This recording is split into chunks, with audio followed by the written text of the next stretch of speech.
Hey guys, my name's Holly. I'm one of the founders of Carbon Diet Coach. In today's video, I wanted to talk about compliance using the Carbon Diet Coach. When you're checking into Carbon Diet Coach, we're going to give you a range or an allowable range of 2.5% in either direction. So whether you undereat by 2.5% or over, you can gladly mark yes as compliant. So I'm going to give you an example using my previous calories, and these were 2218. So a 2.5% compliance range gives me 55 calories leeway above and 55 calories leeway below. So my range is 2162 to 2273. Now that's not a huge window of error. So we already know that there's going to be errors coming from rounding due to the way that labels are listed. And there's also going to be just inherent tracking error. So it is really important to be as close as possible to your macros to make sure that your calories are in fact what they say they are. Now, if you are somebody that has a lower calorie target, let's say for example, you're currently following 1500 calories, a 2.5% range for you is going to be much less.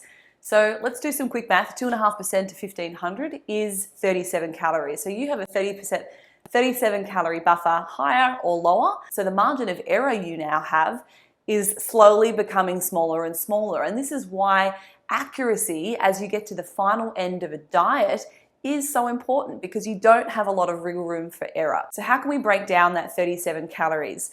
Well, that could be done so many different ways. So you could have perfectly hit your fat targets for the day. So that means that you could technically exceed your carbohydrates by 9 grams, because 9 times 4, which is the calorie value for a gram of carbohydrate, equates to 37. Conversely, you might have evenly gone over both of your macros. So let's say, for example, you'd exceeded your calories by 37, but that came in the form of, say, 2 grams of fat and 4 grams of carbohydrate. That would still give you compliance. So the overarching rule of thumb is to make sure that you do stay within that 2.5% range, higher or lower, and then you can happily go ahead and mark compliant at check-in. Now, before we kind of call it quits here, there is one other really important consideration, and macro ratio does matter. So if you significantly overconsume carbohydrates or fats and underconsume protein, your energy balance or your energy availability is actually much greater. So in order for the energy available in foods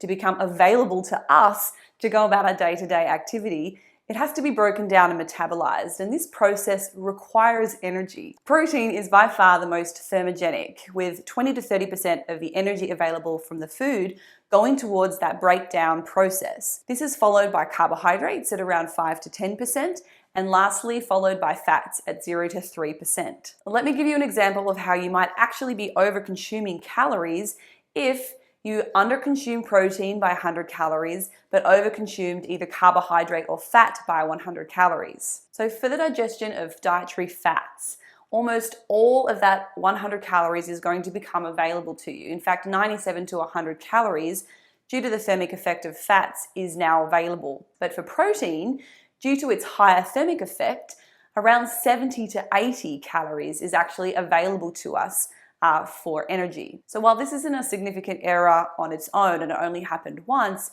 if you repeated this behavior over several meals or over several days, that energy balance is going to shift significantly in a positive direction and mean that you're actually eating more calories than if you had have hit your protein, carbohydrate, and fat targets accurately. So now I'm going to give you an example of overconsuming dietary fats by 20 grams, and that equals about 180 calories. An example of undereating protein by 45 grams, which is also 180 calories. So knowing that 97 to almost 100% of the energy available from fats is available to us post-digestion, over a period of 7 days, we're actually consuming somewhere between 1222 to 1260 calories. Now, if we look at the same calories from protein and we underconsume that, knowing that the energy availability post-digestion is actually much less, because the thermic effect of protein is somewhere between 20 to 30%, now, over a 7-day period, the energy availability is actually somewhere between 882 to 1008. So even though the calories are equated between these two macronutrients,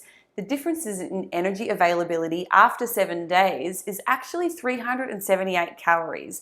And that's significant. That's like a whole meal. So you can see why it is really important to make sure that you're actually hitting your daily protein targets as a second priority, in addition to being compliant with your calories. So to quickly recap, the number one most important consideration when you're doing your check-in is to make sure that your calories are within the compliance range. The next thing you need to do is check your protein. It is super important to stay within that 2.5% range to make sure that your weekly energy availability is what you're saying it is. Because if you overconsume on carbohydrates and fats and you underconsume on protein, now your energy availability is actually a little more, and that might be a cause for your weight to plateau. So that's all, guys. I hope that that makes sense. If you still have questions, please leave us a comment and we'll do our best to get back to you. Thanks so much for watching, and we'll see you next time.